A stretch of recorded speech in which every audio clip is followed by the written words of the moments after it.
Hey man, stay safe world. You already know what's going on. Today we're going to talk about one of the more human aspects of this YSL trial. Young Thugs Codefendant Lil Miles, aka Slato. They read out a phone recording in jail that he did on a recorded phone call, and his baby mama basically is urging him, encouraging him to cooperate with the police, man. It's definitely something that's super heartbreaking. We're gonna get into it right now, but before we do, I'm gonna need y'all to like, comment, subscribe. We're gonna run in this video. Make sure y'all check out the merch link in the description. So let's get it, man. If you were tuned in with us yesterday when we were watching the Young Thug trial, you basically saw the prosecutor play back recordings that were made on jail phone calls with Young Thugs co-defendants, one of which was Slato, aka Lil Miles. He's actually the one behind the Make America Slime Again clothing brand, and they actually brought that up in the trial also and try to connect it to YSL. Yeah, but that's why you need to cooperate and do what you got to do to get on up out of there, because you have a son. Yeah. So you can't be thinking about nobody else or what nobody else got going on. You got to think about you, because don't nobody give a fuck about you but you. You can't be thinking about what them folks on. I ain't trying to say, but yeah. You just need to start. You just need to think about him, Day. That's all I'm saying. Think about him. And yourself, baby. You can't be in there.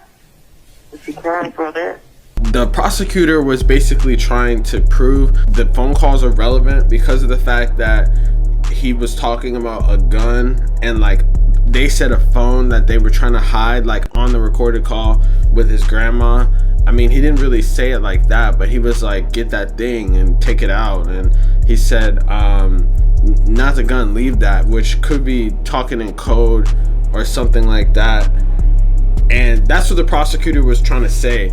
And essentially it sounded just like a normal type of conversation, just regularly, but the prosecutor is trying to at every point like make sure these guys are taken down. And in one of the phone calls, I guess with his baby mama, she goes and she basically is urging him to cooperate with the feds, basically because of the fact that he has a kid coming, or has a kid, and she doesn't want the kid to grow up without a father and shit like that. It's honestly one of the more heartbreaking parts of this shit, because it's like you see the real impact of this shit, like the real impact of this gang life, and it really does kind of sometimes result in people taking like charges and being away from their kids. At the end of the day, like that was their main source of income, so they really eventually probably weren't expecting anything different. But it's just super crazy. I saw a lot of people commenting and saying like, hey, this is the life you signed up for, or it's understandable. I feel like both can be right at the same time. Like obviously this is the life that he's signed up for, but not necessarily by any choice. Like obviously niggas would probably do something different if they had the opportunities, but they were being from where they're from, maybe they grew up in that life and they had no way of getting out type shit.